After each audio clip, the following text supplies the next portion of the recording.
Isang magandang hapon po sa bawat isa na nakikinig ng atin pong programang Mini Bible College, ang pag-aaral ng salita ng Diyos sa radyo. Dalangin ko po na ang bawat isa ay nasa maganda at maayos na sitwasyon sa oras na ito habang kayo po ay nakikinig ng ating programa. At sa hapon din pong ito, inaanyayahan ko po kayo sa isang oras na naman po na pag-aaral natin ng salita ng Panginoong Diyos. Dito po sa nangungunang radio station, Action Radio, Pangasinan. Tayo din po ay napapanood ng live sa FB. I-type lamang po ninyo ang Action Radio Pangasinan at hanapin po ang Mini Bible College. Ito po ang inyong lingkod, Pastor Michael M. Dulin. At inaanyayahan ko po kayong subaybayan ng atin pong pag-aaral sa hapon na ito. Ang programang ito ay hatid po sa atin ng International Cooperating Ministries USA, ang Good Shepherd's Welfare Association of the Philippines, ang Life in Christ Jesus International Ministry of Manawag, Pangasinan, at ang Ministry Training Centers International USA. Meron po tayong 12 church buildings na project po natin, yung iba po tapos na, yung iba ongoing pa po.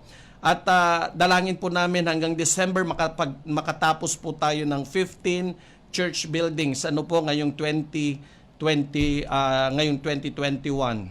Okay, praise the Lord po. Lahat po ng papuri, pasasalamat at pagsambay sa Panginoong Diyos po. So we want to thank you, International Cooperating Ministries, for helping us to build churches here in the Philippines. Excited po kami dahil next year po tataas ng 12% ang aming church building program. Kaya nga po, doon po sa mga pastors ng evangelical and full gospel and Christian churches, if your church needs assistance to build your church building, kailangan nyo po ng mga discipleship materials or Bible school training sa inyong mga local churches, please text us or call us sa telephone pong 0927-748-2825. Pag-usapan po natin kung ano po yung mga programang maitutulong po namin sa inyong mga local churches. Okay? So we want also to thank Sister Leticia and Brother Davis Lotman ng Alaska, USA. Ganon din po kanila Reverend Salvador and Reverend Teresita Casaol ng Praise and Worship Fellowship ng Nevada, USA. Kay kanila Pastor Fred and Sister Margie Vertusio ng Freedom Church, Virginia, USA. Ganon din po kay Sister Melly Thailand ng Virginia, USA. Kay Sister Aurora Mangonon ng California, USA. Kay Sister Marcy Fetero ng United Kingdom. Ganon din po sa Sounds of True Worship ng Manawag, Pangasinan. Binabati ko rin po ang Likjim Mothers and Bible Study Group headed by Sister Odessa Pacaol. Doon po sa mga nanay o sa mga kababaihan na nagnanais po na dumalo po dyan po sa online cell group and Bible study, please contact lang po si Sister Odessa at pwede po kayong makakonect sa kanilang Bible study group.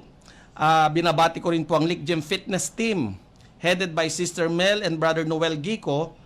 Kasama po nila si Sister May, Brother Billy, at Sister Lovely, and may mga kasama po silang iba. So every Saturday po yan, nagkikita-kita sila doon po sa Likjim Church. Sa harapan lamang po yan ng Decor Manawag Office. At doon po every 6 a.m. hanggang 9 a.m. nandoon po sila. Prayer and body fitness po, mga exercise, meron po sila doon. Sa hapon pong ito, isang oras na naman po ng ating pag-aaral ng salita ng Panginoong Diyos. Dalangin ko po hanggang sa simula, hanggang matapos po ang pag-aaral natin, dalangin ko po, samahan niyo po kami sa hapon na ito. Okay, tayo nga po ay manalangin. Hallelujah. Panginoong Diyos na nasa langit, pinupurit sinasamba ka po namin, O God. Dalangin ko nga po sa hapon na ito, pagpalain mo po ang aming pag-aaral ng banal mong salita. Pagpalain mo po ang bawat makikinig at mag-aaral sa oras na ito, na Lord, ang banal mong Espiritu Santo ay gabayan ng bawat isa upang hindi masayang ang oras nila na makinig at mag-aral ng banal mong salita. Kung hindi, Lord, maging fruitful ang hapon na ito, Lord God, marami silang matutunan. May apply nila sa kanilang mga buhay at maging daan ng matatag na relasyon at pananampalataya nila sa iyo, Panginoon. At maging, Lord God, maging daan ng matatag na relasyon nila sa ibang mga tao, Panginoon, especially sa kanilang mga pamilya, Panginoon. Dalangin ko nga rin po, Panginoon, sa pag-aaral na ito, Panginoon, lumawak ang kanilang kaalaman patungkol sa iyo at sa banal mong salita upang, Lord, matupad po namin ang bawat kalooban mo sa bawat buhay po namin. Maraming salamat po at ibinibigay po namin lahat ng papuri, pagsambat, pasasalamat sa iyo lamang, Panginoong Jesucristo. Amen and amen.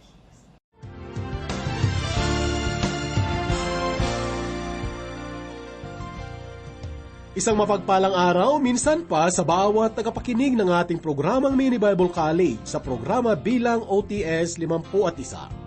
Layunin po ng ating ministeryong ito na ihatid ang salita ng Diyos sa pamamagitan ng paglalakbay-aral sa bawat aklat ng banal na kasulatan. At sa atin ngang patuloy na paglalakbay-aral, tayo po ngayon ay nasa panibago na namang aklat na kung saan ay naniniwala ako na kapupulutan natin na mayamang aral. Ang aklat na ito ay walang iba kundi ang aklat ng mga awit. At sa mga sandaling ito, matutuon tayo sa isang kabanata na maaaring paborito mong bahagi sa buong kasulatan. Bilang pasimula ng ating pag-aaral, samahan po natin minsan pa ang ating tagapagturo. Mula sa Mini Bible College, atin ang pakinggan ang mga turo ni Pastor Dick Woodward. Sa saling Tagalog na ihatid sa atin ni Pastor John Halley.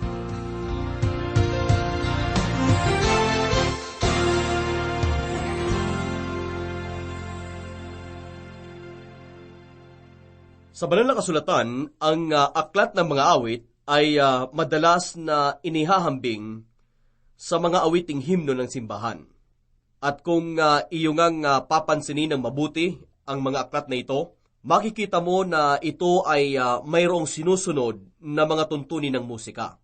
Halimbawa na lamang po, kung babasahin mo dito ang ika-4 hanggang ika-6 na mga kabanata, makikita mo na sa pamagat nila, mayroong nakasulat na salitang nigenot, o kaya'y isang salmo. Ito ay mga salitang Hebreo na nagbibigay tuntunin kung ang isang salmo o ang awit ba ay dapat awitin sa saliw ng instrumentong ginagamitan ng hangin, na ang tawag ay nehelot, o kung ito ba ay dapat awitin sa saliw po ng instrumentong may kwerdas, na ang tawag naman ay nigenot. Dagdag pa riyan, isa pang salitang Hebreo ang kanilang ginagamit, at ito po ay ang salitang shemenet. Ang salitang ito ay nagpapakita naman na ang isang awitin ay dapat po tugtugin na mababa, yung tinatawag na octave. Ngunit hindi lamang sa paraan ng pagtugtog ang tuntunin na ibinibigay, kundi mayroon ding tuntunin para po sa tamang pagpapahayag ng diwa ng awitin. Isa po sa mga ito ay kilalang salita na sela. Ang salitang ito ay nangangahulugan po ng paghinto o pagbubulay-bulay. Taglay po ng salitang ito ang diwa ng taimtim na paggalang hinggil po sa isang paksa o pangungusap na ipinapahayag sa isang salmo. Marahil sa estilo po ng awitin at musika ngayon, pwede po nating ihambing ang sela sa madamdaming musika na pumupukaw ng iyong puso sa pagbubulay-bulay. O kaya naman ito po ay yung sandali na mga instrumento lamang ang patutugtugin upang bigyan ka ng pagkakataon na pagbulayan o lasapin yung diwa at mensahe ng isang katatapos na awit. Ganyan po ang ibig sabihin ng sela sa salmo. Isang panawagan at sandali ng taimtim na pagbubulay-bulay tungkol po sa katotohanang hatid ng isang awitin. Maliban pa sa tuntunin sa himig at awitin, ang aklat po ng mga awit o mga salmo ay naglalaman din ng 3 pangunahing katangian o kaukulan ng awitin. Ang mga ito ay ang mga sumusunod. Una po, may mga salmo na ang pinagkakatuunan ng pansin ay yung pakikipag-usap sa Diyos na ipinapahayag ang kanyang katotohanan. Ang ganito pong uri ng awit ay pwede nating tawagin na papuri at pagsambang mga salmo. Ikalawa ay mayroon din po mga salmo na ang tawag pansin ay pakikipag-usap sa Diyos tungkol po sa kalagayan ng tao. Ang ganitong paraan ng pakikipag-ugnayan sa Diyos sa pamamagitan po ng awitin ay pwede po nating tawagin na panalangin mga awitin. At ikatlo, Mayroon pong mga salmo din na ang pansin ng pakikipag-ugnayan ay sa tao, ngunit ang mensahe ay tungkol po sa katotohanan ng Diyos. Ang ganito pong uri ng mga salmo ay tinatawag kong salmo ng pangangaral. Pinupunteriya po ng ganitong uri ng awitin ang puso at isipan ng tao hinggil po sa katotohanan na may Diyos na dapat niyang pag-alayan ng paglilingkod, katapatan at pagmamahal. Iyan po ang mga pangunahing katangian at kaukulan ng mga awitin sa aklat po ng mga awit o salmo. Mahalagang pakatandaan po natin ang tatlong ito upang sa ating pagbabasa at pag-aaral ng mga aklat na ito ay magabayan po tayo kung sino ang kinakausap ng may akda at kung ano ang paksa na nais niyang ihatid sa atin. Ngayon tungkol naman po sa usapin ng paksa ng awitin, ang aklat po ng mga awit ay may pinapakitang apat na pangunahing uri ng paksa. Ang una pong paksa ng awitin sa aklat na ito ay yung paksa na may kinalaman sa tunay na kasiyahan at pagiging mapalad. At dito nga sa aklat ng mga awit, kapag nababasa po natin ang salitang mapalad, dapat po nating ilagay sa ating pag-iisip na ito ay nangangahulugan ng tunay na kasiyahan. Ilang halimbawa po ng ganitong uri ng paksa ay ating matatagpuan sa unang kabanata, sa ika-23 kabanata, sa ika-32 kabanata, at marami pang iba. At salungat po sa ating kultura at pananaw na ang pagiging mapalad ay dulot po ng swerte o kaya ay pangyayari lang. Ang kapalaran o pagiging mapalad na tinutukoy po sa aklat ng mga awit ay bunga ng kapasyahan na udyok ng paninindigan sa katotohanan ng Diyos. Winika po ni Robert Louis Stevenson, maaaring ngayon o kaya'y sa di kalaunan, ang tao, sino man siya, ay malalagay pa rin sa sitwasyon na dulot at bunga ng kanyang mga pagpapasya sa buhay. Sa buhay nga ng taong mapalad na tinutukoy po ng aklat ng mga awit, ang kanyang kapalaran ay hindi gawa ng pangyayari lamang, na parabang ito ay nagkataon lamang o kaya ay tsamba lamang. Sa halip ito po ay dulot o bunga ng kanyang makadiyos na desisyon na bunsod ng salita ng Diyos sa kanyang buhay. Ngunit maliban sa paksa ng pagiging mapalad, ang ikalawang paksa na makikita natin dito po sa aklat ng mga awit ay ang paksa tungkol po sa madamdaming karanasan sa buhay. Ito po ang uri ng awitin na balot ng isang dramatikong pangyayari sa buhay. Ilang halimbawa po ng ganitong uri ng awitin ay mababasa po natin sa ika-3, sa ika-4, sa ika-34, sa ika-31 kabanata nitong aklat ng mga awit. Kung sa iyong buhay, kaibigan, hindi ko alam kung anong damdaming nararamdaman at nararanasan mo sa ngayon. Subalit isa lang ang alam ko, anuman ang iyong damdaming nararanasan ngayon, natitiyak ko na mayroon kang matatagpo ang salmo sa aklat po ng mga awit na kaparehas ng iyong nararanasan. Kung ikaw ay nalulungkot, mayroon pong salmo na handang makiramay sa iyo. Kung ikaw ay nagagalit, mayroong salmo na nakakaunawa ng iyong nararamdaman. Kung ang puso at isipan mo ay pagod, mayroong salmo na aagapay sa iyo. Kaibigan, anuman ang iyong kalagayan, magagawa mong matagpuan ang sarili mo sa aklat ng mga awit. At isa pa po sa mahalagang prinsipyo na dapat mong pakatandaan kapag nagbabasa ka ng isang salmo, ay yung alamin mo kung paano tinugon at hinarap ng mga may akda ang damdamin at kalagayan na kanila pong naranasan. Mahalagang itanong mo sa sarili mo, ano ba ang ginawa ng salmista upang mapaglabanan niya ang kanyang galit? Ano ba ang naging solusyon niya sa takot at kalungkutan? Paano niya hinarap ang problemang nararanasan? Kita mo, kaibigan, kaya nga dapat mong hayaan na turuan ka ng salmista sa iyong kalagayan. Hayaan mong magsilbi siya sa iyong halimbawa, inspirasyon at kalakasan. Hayaan mong sa pamamagitan ng pagbubulay-bulay ng kanyang kalagayan ay matagpuan mo ang mga aral, prinsipyo at kasagutan na makakatulong sa iyo upang ikaw ay makalaya sa mga damdaming hindi kaaya-aya sa iyong puso at kalooban.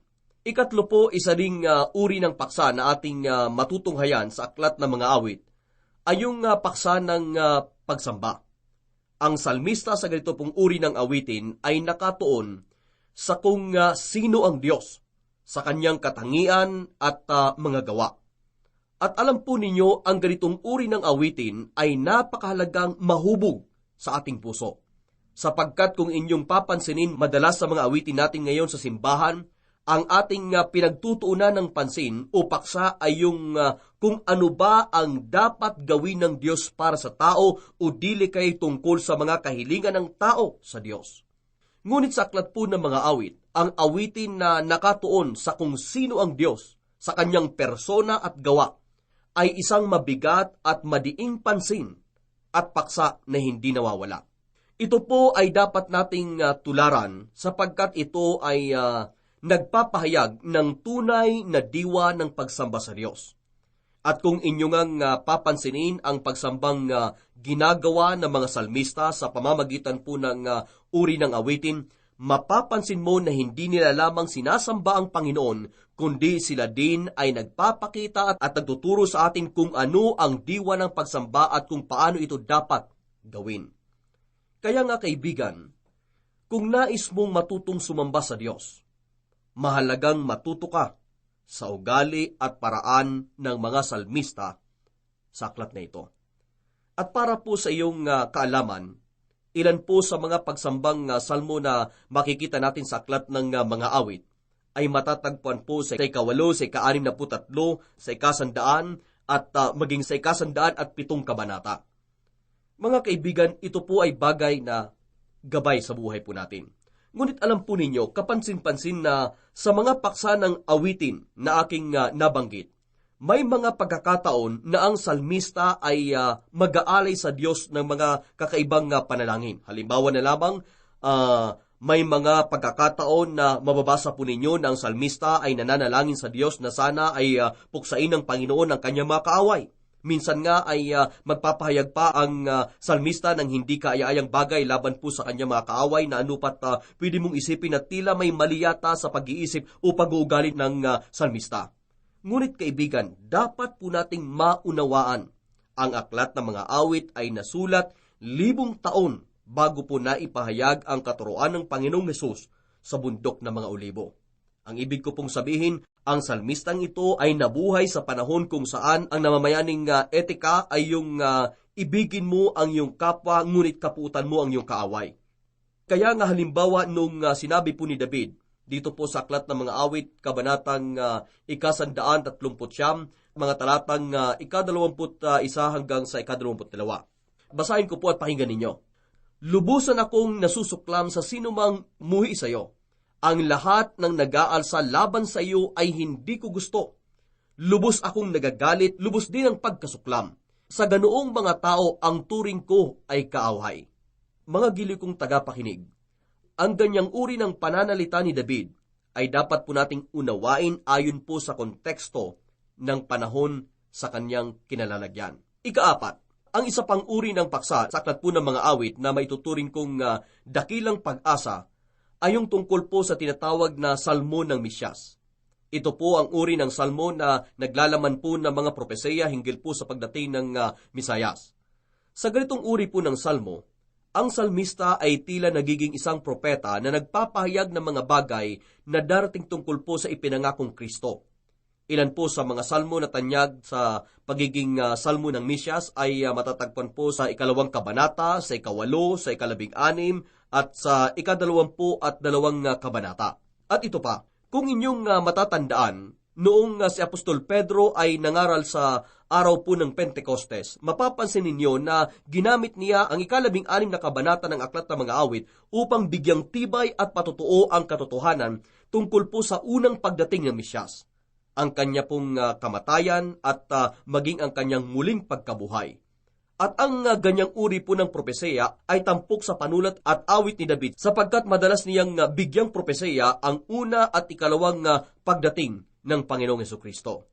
Alalahanin din po natin na nung tayo po ay naglakbay pag-aaral sa mga makasaysayang aklat ng Lumang Tipan, napag-alaman po natin na marami sa aklat ng mga awit ay nasulat sa panahon ng aklat ng Samuel at ng Kronika. Ito po ay dahil sa kalahati ng aklat ng mga awit ay isinulat ni David.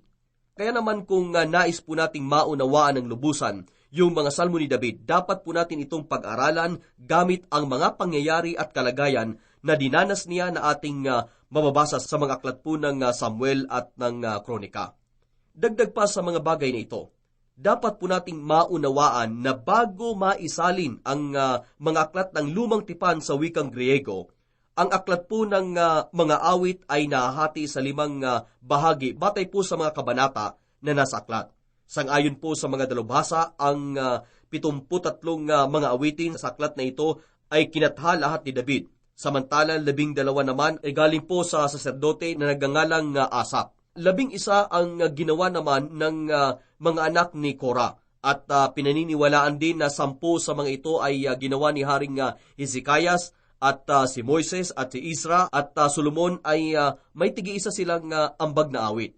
At sabi pa yung mga salmo na hindi kilala kung sino ang gumawa ay ipinapalagay na maaring ipinagawa ni David sa mga Levita, kung sakali na hindi man sila ang gumawa ng mga ito. Iyan po ang pagkakabahabahagi ng aklat ng mga awit. At alam po ninyo, ang ating banal na kasulatan ay naglalaman po ng 1,100 at 99 na mga kabanata.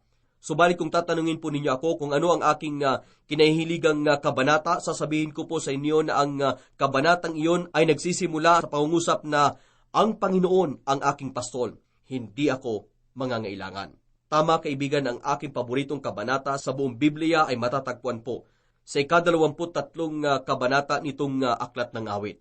At kung uri at katangian po ng awit ang ating titingnan, ang kabanatang ito ay salmo ng pangangaral. Ito po ay dahil sa si David ay naungusap sa iyo at sa akin kung sino ang kanyang Diyos. At sang-ayon po sa isang mangangaral na aking napakinggan, ang kabanatang ito daw ay may tuturing na pahayag ng tupa sa pastol.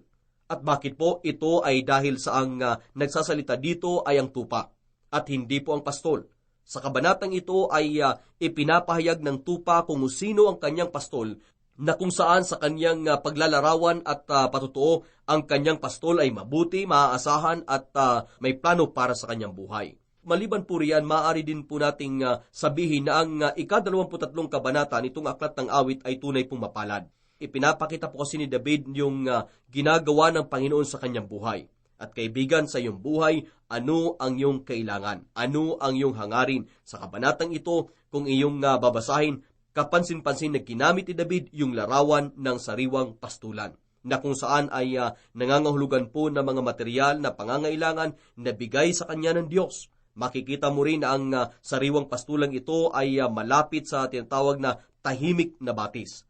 Ang ibig pong sabihin, kapag ang Diyos ay nagkakaloob ng ating mga pangangailangang material at pisikal, kanya rin tayong binibigyan ng kapayapaan ng puso. At kung kayo nga ay magmamasid-masid sa iyong paligid o dili kaya sa iyong mga kapitbahay, marahil ay may makikita kayo na ilan sa kanila ay puno ng mga material na bagay, subalit wala namang kapayapaan. Ngunit ang Diyos kapag nagbibigay ng pagpapalang material, kanya ding pinagpapayapa ang ating kalooban. At napapayapa ang ating kalooban sapagkat ayon po kay David, ang Panginoon ang nangunguna sa atin patungo po sa tinatawag na matuwid na landas ng katwiran. At maliban pa riyan, dagdag pa ni David, ang kanyang saro daw ay umaapaw na siyang sagisag ng kasiyahan. At sa panahong ito, napakarami pong tao ang naghahanap ng kasiyahan. Meron ngang nagsabi na ang kasiyahan daw ay isang kasiyahan. Ang ibig sabihin, may kasiyahan ka kung ikaw ay masaya. Subalit ang tanong ay, paano ka magiging masaya? Sangayon po kay David, siya ay masaya sapagkat ang Diyos ang kanyang pastol. At ang kasiyahang ito na dulot ng Diyos sa ating saro, ayon po kay David, ay hindi panandalian lamang, kundi wika niya, ito ay magpapatuloy sa lahat ng mga karawan ng ating buhay magpakailanman. Kita mo kaibigan, iyan po ang kapalaran o pagiging mapalad ng isang taong ang Diyos ang kanyang pastol. Kaya nga ang Panginoong Diyos bilang ating pastol ang siyang susi upang tayo ay magkaroon ng kasiyahan at mapalad na buhay. Sa Kanya nagmula ang sariwang pastulan, tahimik na batisan, matuwid na landas at umaapaw na saro ng kasiyahan.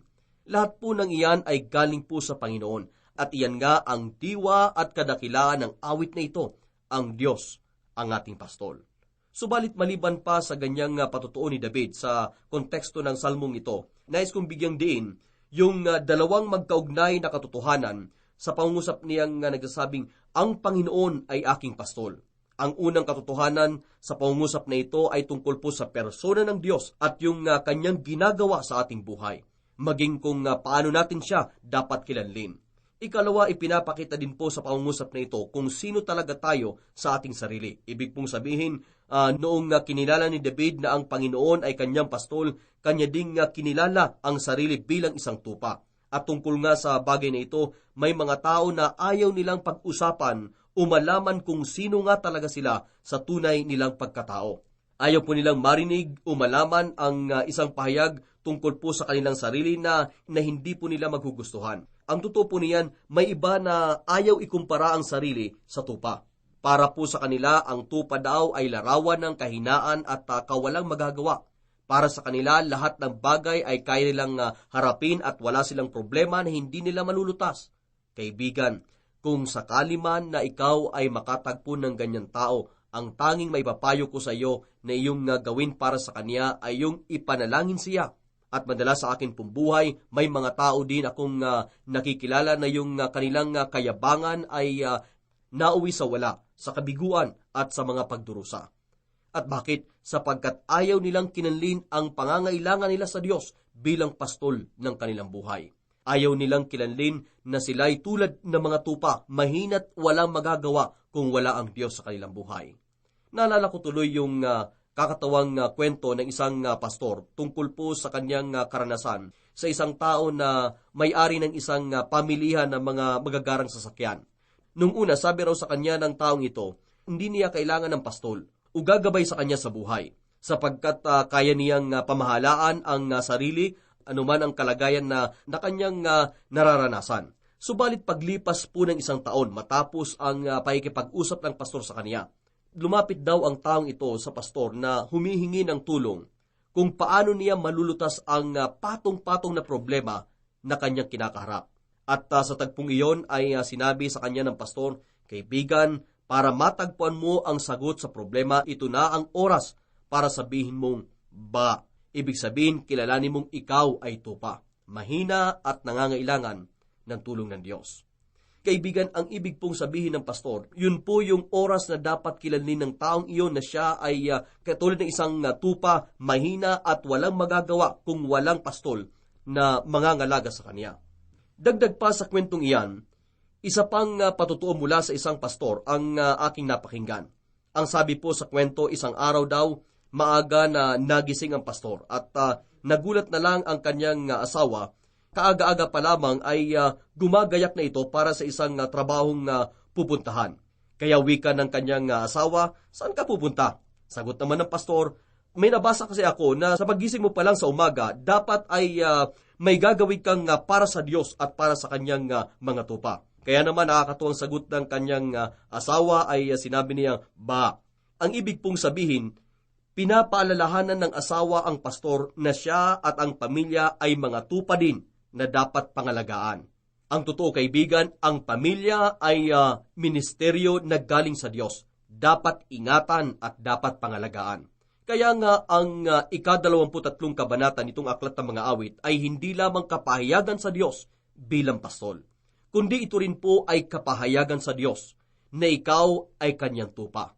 Naisabihin po ni David sa Panginoon sa awit na ito, ang Panginoon ang aking pastol, at siya ang dahilan ng lahat ng pagpapalang aking nararanasan. At habang aking kinikilala siya na aking pastol, ang aking pastulan ay mananatiling sariwa, ang aking batis ay mananatiling tahimik, at ang aking saro ay patuloy na aapaw. Iyan po ang relasyon na mayroon si David sa Panginoon. Ang relasyong ito ang dahilan kung bakit siya ay naging mapalad. Ang relasyong ito ang siyang susi kung bakit nakamit niya ang tunay na kaligayahan. At maaari na ngayon pa lang ay maitanong mo sa iyong sarili, paano ko rin mararanasan ang ganitong uri ng relasyon? Paano maitatatag sa aking buhay yung ganitong naranasan ni David mula sa Diyos? Kaibigan, ang sagot ay ating matatagpuan sa 2 talata kung saan wika ni David, kanyang pinahihiga ako sa sariwang pastulan. Alam po ninyo kung kayo po ay may kaalaman sa pangangalaga ng tupa, siguradong alam ninyo rin kung paano pinapahiga ng pastol ang tupa. Gaya ng ating makikita sa awit na ito, ang pastol ay laging may hawak na tungkod at pamalo. Ang pamalo po ay ginagamit ng pastol bilang proteksyon sa anumang nais manakit sa tupa. Samantala yung tungkod ay ginagamit niya upang akayin ang tupa sa tamang direksyon o daang nilalakaran. At ang ganitong uri po ng tungkod ay hindi tuwid na tungkod, kundi yung tungkod na may nakabalikong bahagi sa dulo na ginagamit para isabit sa liig ng tupa. Ang dulong bahaging ito ay medyo may kabigatan kung kaya't kapag isinasabit sa liig ng tupang naliligaw ng landas, ang tupa ay napapahiga. At iyan nga ang konteksto ng sinasabi ni David sa talata na pinapahiga niya ako sa sariwang pastulan. Iyan po ay nagtuturo sa atin na kapag ninanais ng Diyos na kilalin natin siya sa ating buhay bilang pastol, kanya tayong pinapahiga sa pamamagitan ng disiplina ng kanyang tungkod. Ang ibig pong sabihin, ang Diyos ay nagbibigay sa atin ng mga problema o kalagayan na hindi natin magagawang lutasin at pasanin sa ating sarili lamang. Ito po ay mga uri ng sitwasyon na kung saan tinatawag ng Diyos ang ating pansin pabalik sa kanyang sarili, na kung saan ang tanging paraan upang malutas ang isang problema ay yung magpakumbaba ka sa kanyang harapan at kilalin ang kanyang magagawa sa iyong buhay bilang pastol. Magpatuloy po tayo. At sangayon pa sa 23 kabanata nitong aklat ng awit, tayo po ay pinapatnubayan ng pastol sa mga landas ng katwiran. Ang ibig pong sabihin, may mga pagkakataon sa ating buhay na kahit alam na natin na ang Panginoon ay ating pastol at tayo ay kanyang pinahihiga sa sariwang pastulan at binibigyan ng tahimik na batisan, gayon may pakaminsan may katigasan pa rin sa ating puso na hindi talaga tayo sumusunod sa nais ng Diyos. At dahil dito tayo po ay bumabagsak. Tayo ay nabibigo. Subalit kahit sa ganyang kalagayan, tayo pa rin ay ibabangon ng Diyos. Ang sabi po ni David, kanyang pinananauli ang aking kaluluwa. At paano niya ito ginagawa? Minsan pa ayon kay David, ginagawa ito ng Diyos sa napaka-praktikal na pamamaraan. At iyon nga ay sa pamamagitan ng pagpapatnubay sa atin sa mga landas ng katwiran. At ginagawa nga ito ng Panginoon para sa kapakanan ng kanyang pangalan. Ngayon sa iyong buhay, kaibigan, masasabi mo ba na ang awit na ito ay nagaganap sa iyo? Mayroon bang sandali, araw o panahon sa buhay mo na nasabi mo sa Diyos, Panginoon, ikaw ang aking pastol? Naranasan mo na rin ba sa iyong buhay yung sandali na pwede mong sabihin, iyan yung araw na pinahiga ako ng Panginoon. Iyan yung panahon na dinisiplina niya ako. Pero alam po ninyo, may iba sa atin na kahit na pinapahiga o dinidisiplina na ng Diyos, sila pa rin ay patuloy na bumabangon at nagmamatigas sa kanilang kalooban. At sa ganyan ngang kalagayan, hindi po natin maaasahan na ang pastulan ay magiging sariwa, na ang batis ay magiging tahimik, at ang saro ay aapaw. At bakit? Iyon ay dahil sa hindi ka nagpapakumbaba sa harapan ng iyong pastol. Nais mo pa rin kasi na ikaw yung humahawak sa iyong buhay. Gusto mo kasi na ikaw yung masunod at maging pastol. At kapag ganyan nga, kaibigan, ang iyong nagiging pananaw at kalagayan, kailangan mo ang kamay ng Panginoon upang panumbalikin ka sa tamang landas. Iyan ang kanyang ginagawa bilang pastol at iyan nga ay alang-alang sa kapakanan ng kanyang pangalan. Sa tutulang kapansin-pansin na yung ginamit po ni David na salita sa wikang Hebreo, pagpatnubay. Sa literal, ito po ay nangangahulugan na hilahin. Ang ibig pong sabihin, kapag talagang nagmamatigas ka pa rin, hihilahin ka ng Diyos sa pamamagitan ng disiplina pabalik sa landas ng katwiran para lamang matauhan ka. Ngunit uulitin ko po, ito ay kanyang ginagawa alang-alang sa kapakanan ng kanyang pangalan. Ngayon, maliban po sa mga praktikal na aral na iyan, ang 23 kabanata nitong aklat ng awit ay nagbibigay din sa atin ng mga kapaki-pakinabang na pilosopiya sa buhay. At ang unang pilosopiya na atin pong matututuhan dito ay yung tinatawag na pilosopiya hinggil sa makabuluhang pamumuhay. Sa madaling salita, noong sinabi po ni David, ang Panginoon ang aking pastol, kanya ding ipinapakita sa atin yung susi sa maayos, kaaya-aya at makabuluhang buhay. na para maranasan mo ang sariwang pastulan, tahimik na batisan, landas ng katwiran at sarong umaapaw, kailangan mong kinalin at ipamuhay ang katotohanan ng Diyos bilang iyong pastol. Ikalawa, ang awit na ito ay patutuo din sa atin ng pilosopiya tungkol sa makabuluhang kamatayan. Maraming tao na alam ipamuhay ang kanilang buhay, ngunit hindi nila alam kung paano mamatay ng may kabuluhan.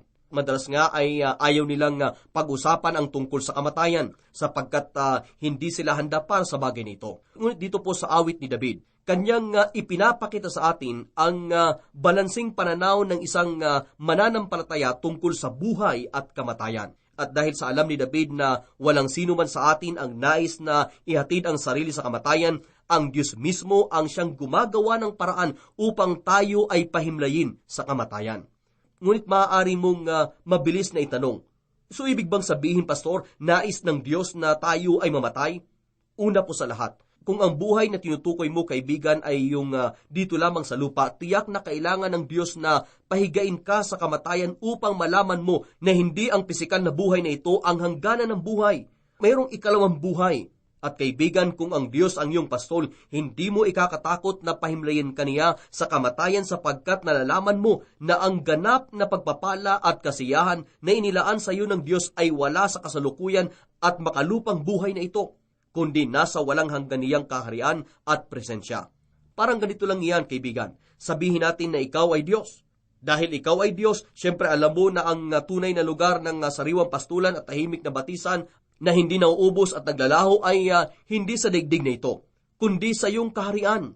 At upang ipakita mo sa iyong mga tupa ang kaluwalhatian, kagandahan at pagpapala ng iyong kaharian, kailangan mo na dalhin ang iyong mga tupa sa lugar na ito sa pamamagitan ng pisikal na kamatayan.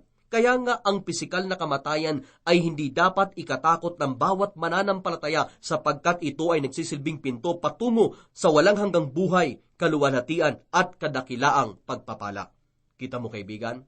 At ikatlo, ang salmo na ito ni David ay nagbibigay din sa atin ng pilosopiya tungkol sa kabiguan. Tulad nga ng aking sinabi, may mga tao na gusto lang mabuhay, ngunit takot mamatay. At dagdag pa riyan, marahil na gusto lang ang pagpapala, ngunit walang pangunawa kung ano ang kabiguan at kung paano bumangon mula dito. Dahil sa kanilang labis na pagtingin sa sarili, hindi nila matanggap ang pagdating ng kabiguan. At may iba pa nga na dahil sa takot at kahihiyan na kanilang naramdaman ay tatangkain na magpatiwakal para lamang makatakas sa mapait na karanasan. Ngunit kaibigan, hindi ito ang tamang sagot. Dapat po nating malaman na hindi po natin na maiiwasan sa buhay ang pagkakamali sapagkat tayo tulad ng sinabi po ni David ay tupa. Ang ibig pong sabihin, anumang ating ipinagmamalaking kalagayan sa buhay, tayo pa rin ay mahina. Tayo pa rin ay nangangailangan ng pastol. Kaya naman ang mga kabiguan na ating mararanasan sa buhay ay hindi natin dapat tingnan na katapusan ng buhay, kundi hakbang o pagkakataon na lumapit sa Diyos at kilanlin ang kanyang gabay bilang pastol. At makakaasa nga tayo na dahil sa ang Panginoon ay mabuting pastol, makakatiyak tayo na yung gabay ng kanyang tungkod ay magpapanumbalik sa atin sa landas ng katwiran. Kaya nga hindi po natin dapat ikatakot ang pagkabigo, bagkus gamitin po natin ito upang higit na mapalapit sa dakila at mabuting pastol.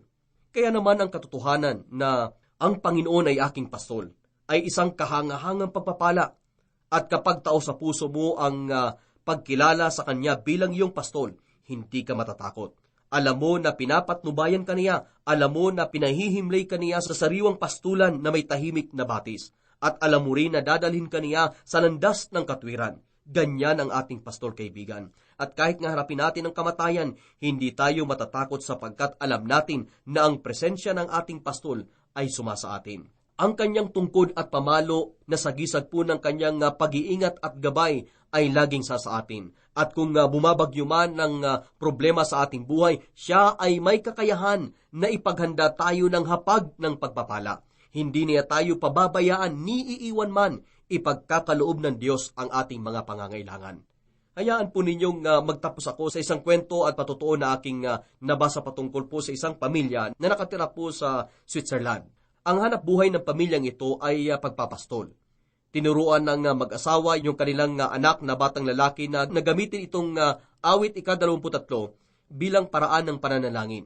Sabi po ng ina sa kanyang anak, "Anak, kapag binabanggit mo ang Panginoon ang aking pastol, dapat mong ituro ang iyong mga daliri.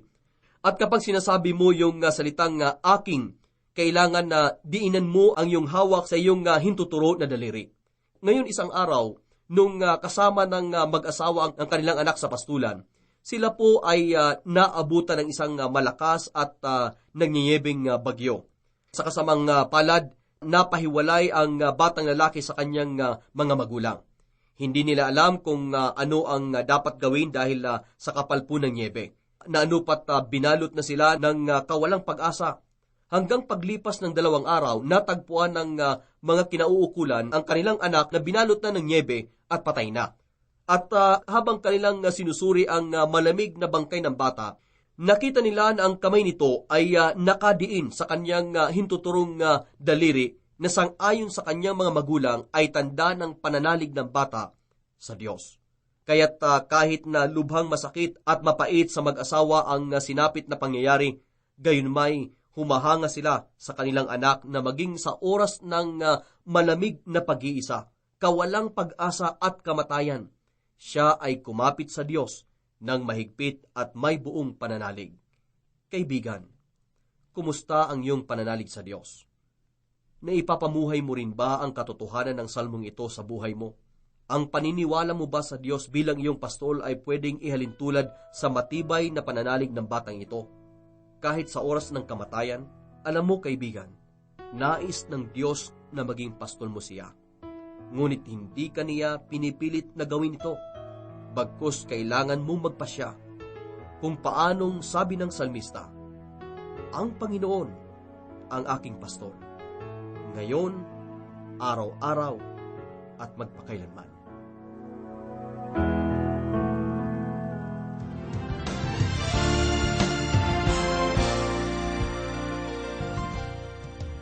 Marahil ngayon ay nauunawaan mo na kung bakit ang ika-23 kabanata ng awit ay kilala at paboritong kabanata sa buong Biblia. Pero siyempre ang mahalagang tanong sa atin ay, ang Panginoon ba ang pastol ng ating buhay? Kaibigan, dalangin namin na ipasakop mo sa Diyos ang iyong buhay. Kasi nga naman kung siya ang magbibigay ng tunay na kasiyahan sa buhay, dapat na hindi natin siya baliwalain, bagkos ay yakapin at pahalagahan. Kaibigan, dalangin ko na pag-isipan mo ang ganyang panawagan. Hanggang dito na lamang po, minsan pa. At naway ang pagpapala ng pastol ay sumagana sa inyong buhay.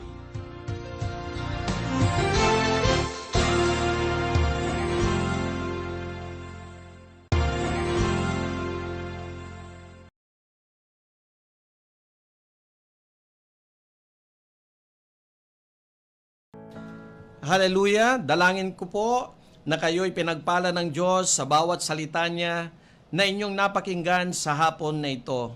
Sa ngalan po ng aking partner na si Brother Ryan Rabanso, ako po si Pastor Michael M. Dulin, nag-iiwan po sa inyo ng mensahe, in crisis time, Christ is the answer.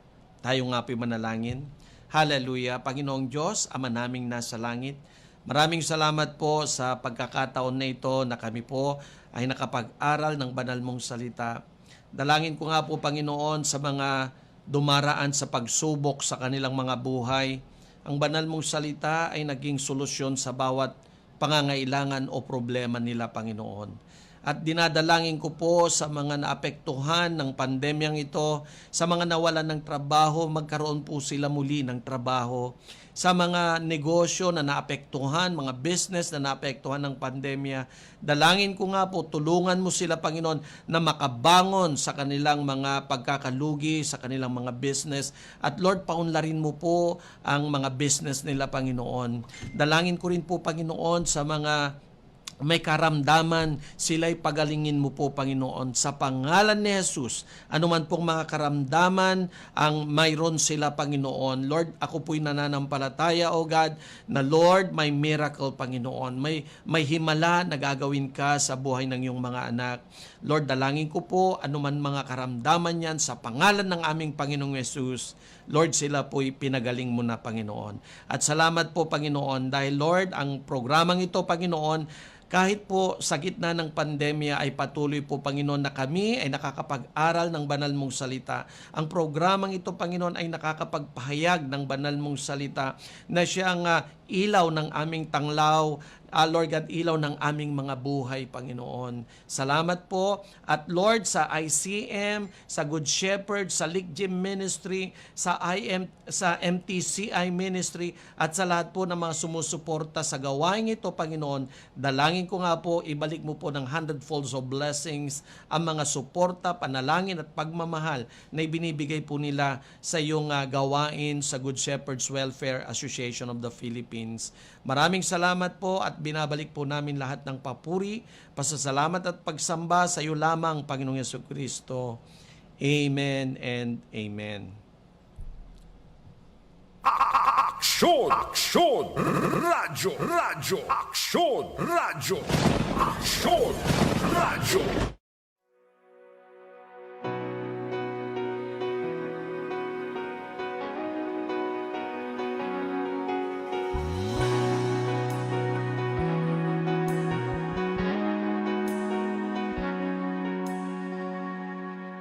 Who am I that the Lord of all the earth would care to know my name, would care to feel my hurt? Who am I that the bright and morning star would choose to light the way for my ever-wandering heart? Not because of who I am, but because of what you've done. Not because of what I've done, but because of who you are. I am a flower quickly fading, here today and gone tomorrow, a wave tossed in the ocean, vapor in the wind. Still you hear me when I'm calling, Lord, you catch me when I'm falling, and you told me who I am. I am yours. I am yours.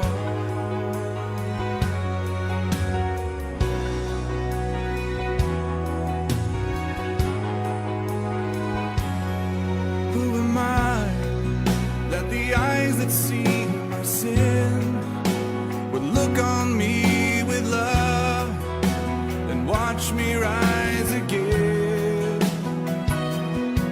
Who am I that the voice that calmed the sea would call out through the rain and calm the storm in me? Not because of who I am, but because of what you've done. Not because of what I've done, but because of who you are. I am a flower quickly fading, here today and gone tomorrow, a wave tossed in the ocean, a vapor in the wind. Still you hear me when I'm calling, Lord, you catch me when I'm falling, and you told me who I am. I am yours.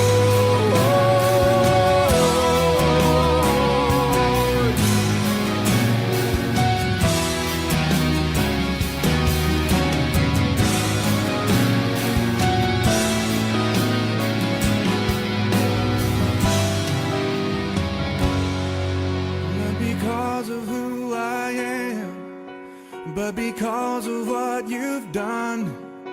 Not because of what I've done, but but because of who you are.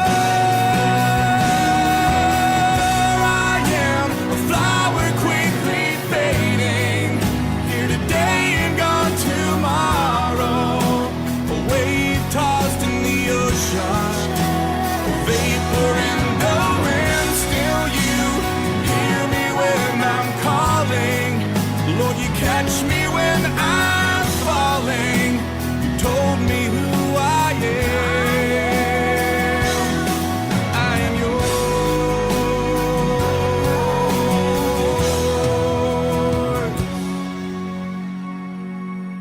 I am yours. I am yours.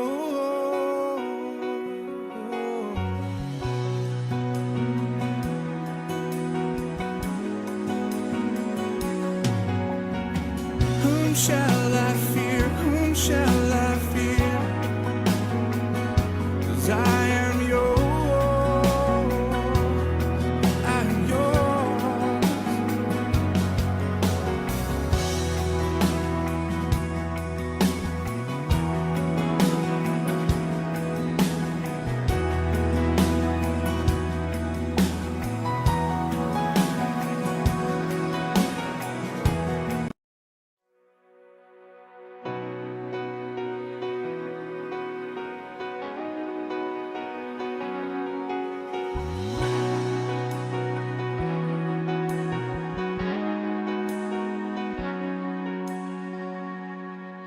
Who am I that the Lord of all the earth would care to know my name, would care to feel my hurt? Who am I that the bright and morning star would choose to light the way for my ever-wandering heart? Well, not because of who I am, but because of what you've done. Not because of what I've done, but because of who you are. I am a flower quickly fading, here today and gone tomorrow, a wave tossed in the ocean, vapor in the wind. Still you hear me when I'm calling, Lord, you catch me when I'm falling.